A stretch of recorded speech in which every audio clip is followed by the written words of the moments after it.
How you doing, fishing freaks? Welcome to today's video. I don't even have coffee. I gotta get energized up. I'm only like halfway bass juiced right now. Now we are cooking with bass juice, ladies and fishing freaks. So what is the story of the day? It is the #1 question that I get asked on all social media and in person is, what is your PB bass? Now, I've answered this a lot in comments and in person, but I wanted to go ahead and just do a whole video on it, and I actually have footage of the bass from years back when I caught it. So I wanted to show you guys, show everyone that has not seen my PB fish, my PB largemouth bass, and explain how it happened, how it went down. And this is a very fitting time period because it happened in March, and this is the time of year when those big bass start to move up. You can really catch some giant fat sow-belly pigs, and hopefully you guys can catch a mondo after hearing how I caught my bass and where I caught it and everything. So here we go with the tale. I was on Lake Fork. It was a crisp, cold morning. It was probably in the 40s, and this was mid-March. We were about to have our first full moon of the month, and I was on a guide trip. Back then I guided nearly every day in the springtime, especially in March and April, because that's when the big bass are really moving up shallow and you have the best time to catch those big bass. I knew it was going to be one of those tough days because we had high pressure and I needed to go slow, and one of my favorite things to do when it's tough like that is just drag something like a jig or a shaky head or some sort of worm. I'm not a huge fan of Carolina rigging, just I don't know why, but I love to have a jig and kind of do the same thing where I can really feel everything that's going on. And it's just the thought of the bite that happens on a jig is exciting. So I'm going into this large creek arm and I'm looking for creek channel swings or bends. That's basically, if you have a map chip, you can really find them easily. But if you don't, if you're on the shore or you don't have electronics, you can look for those creek channel swings by looking on the bank for signs of grooves cut into the bank that are steeper, or bigger trees. The bigger trees soak up more water along the old creek bed, so they grow bigger, so you can look for those. So I'm idling along about halfway into this creek and I see a nice little creek channel bend right there, and there wasn't a whole lot of trees on it, but it just looked like a good steep stopping place, a good staging area for bass to hold up before they move up into the shallows and start spawning. The water was about 60 degrees. It wasn't quite that 62 magic number yet. The bass hadn't fully committed to moving up shallow, so they were still on these little staging spots. Now, I've only got one client this day, and we are both throwing jigs. We had caught a few bass already on some points, on some little secondary points, just casting the jig out and dragging it through the fields of trees, or stump fields as they're called.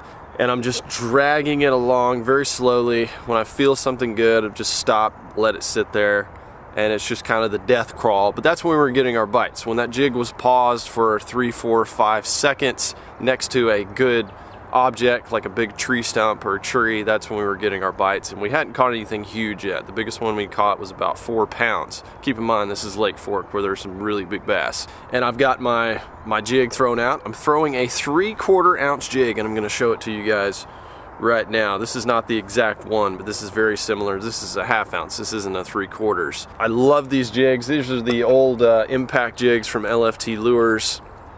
Love the head design. This is what's called a casting jig. It's just kind of an overall jig. It's got a keel on the bottom where you can kind of cast it out at anything. It's not quite a full-blown flipping jig, but you can definitely use it for that.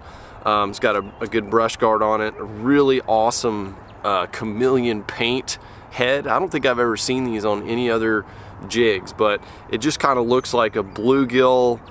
You know how it's got that iridescent, like glittery chameleon style look. It's got that on it, natural colored skirt, and then a unique trailer. This is what's called a Hyper Freak. LFT Lures makes this, and it is basically just a big flapper on the end, just like that. So I had that rigged up. 3/4 ounce, dragging. I had my rod and my line set up pretty beefy. For this lake, this time of year, you never know what you're gonna get into. So I had 65-pound braided line with a 25-pound fluorocarbon leader, pure fluorocarbon leader. And I also had a heavy action 7-foot 4-inch rod. So this is a big setup. You can drive the fish away from the trees if you get a big one on, you know, 7-8 pound plus fish. So I was set up and good to go there. And then all of a sudden I look up and it just feels like my jig is falling when it shouldn't be. It's like it's not having bottom contact. It doesn't feel solid on there. It just feels like loose and squishy. So automatically out of reaction, boom, set the hook and it just doesn't move. It's just solid. I'm like, oh, this could be a good one. This could really be a good one. And when the water's colder, the fish don't tend to fight as hard. The fish fight really hard when it's, you know, around 70 degrees, but when it's around that, you know, 58, 59, 60 degree mark, they don't fight as hard as, at least largemouth don't, as when it's a little bit warmer. So the fish isn't fighting that hard. I just know I've got a really good fish on the line. I start reeling it and my guide client's like, is it a good one? Is it a good one? I'm like, I don't know, I can't really tell yet, but it's going to deep water. The spot where I got the bite was in about 10 to 12 feet of water, and then it was going out towards like 20 feet of water. So I'm reeling, I've got good pressure on the fish, and then it starts to come up. And when it comes up and I see the head on this thing, I'm like, get the net, it's a giant, get the net. Full blacktip age crisis mode. Oh my God, dude, they're all under the boat. Holy! My guide client's freaking out more than me. He's like, I've never seen a bass that big. That's a giant, that's a giant. He's getting the net. I've got the fish, it's just wallering at the top. When a bass gets over like 8 pounds, it can't really jump out of the water. It's kind of rare to see him jump fully out of the water. It just kind of wallers at the top. And so I'm just kind of dragging this thing in, and then my customer puts the net right under the fish and I just drag it right in there. And I can't believe how fat this fish was. It was just chocked full of eggs. So I'm so excited. I thought it was like an 18-pound bass looking at it at first. I put the fish in the live well and I'm just hanging on to it. Everybody's having a slow morning. I'm checking in with my other guide buddies and, you know, nobody's really catching anything. So I'm like, I cannot wait to bring this fish in and show everybody and shock everybody. And we're just sitting there at the dock and people are coming in. We're like, how y'all doing? Having a good morning? Yeah, it's kind of tough, A little slow. Okay, we got a pretty good one. Pretty decent one in there. You want to check it out?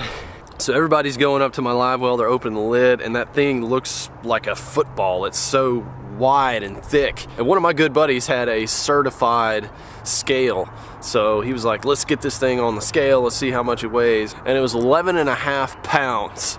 But he told me, he said, you should have weighed this thing as soon as you caught it, because it had been sitting in the live well for about 3.5 hours, and fish lose their water weight under stress. So I probably could have had a few more ounces on there and it'd be even bigger. But that's a lesson. If you're fishing this time of year, make sure you have a scale that you can really trust and weigh them right on the spot.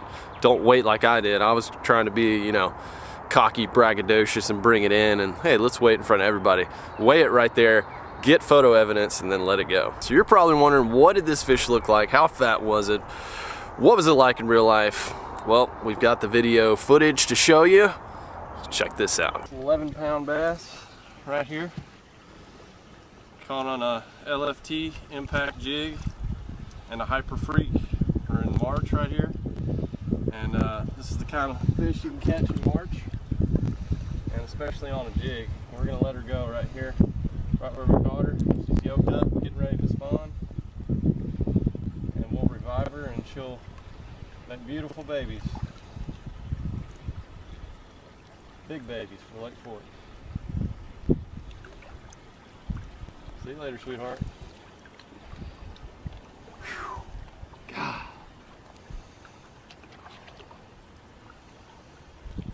Look how she just followed that trail. See that? Amazing. Awesome.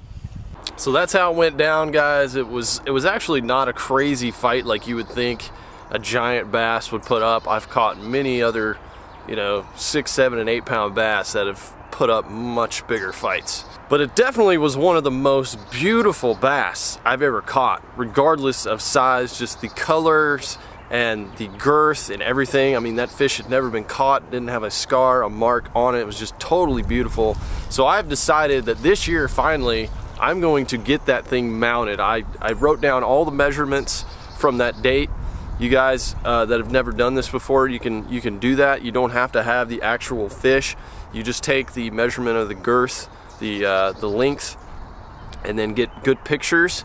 And then there's a lot of good taxidermists that can make that replica exactly like that fish for you, and you can just let the fish go and you don't have to kill the fish. So I'll keep you guys updated when that mount is done and up on the wall, but I'm excited to get that done finally. I have no bass of my own actually mounted, which sounds crazy, but they're just expensive. And you know, when I was a young guy and didn't have any money at all, I just didn't want to spend the money on that. I thought there was more important things to spend money on. So hopefully I can catch a big bass that breaks that record, and then you guys can ask me what my PB is all over again and we can start this whole thing over.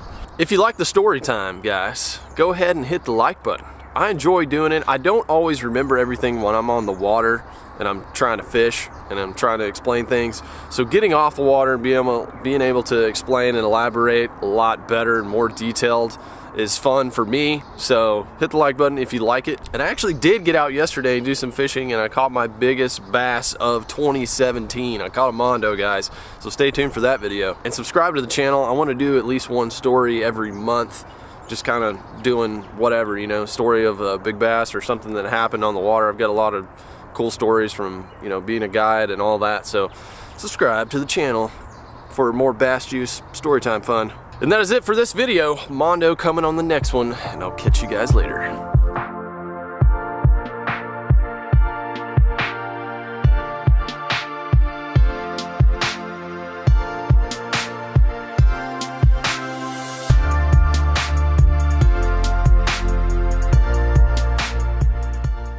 There's the dadgum bird in the tackle room.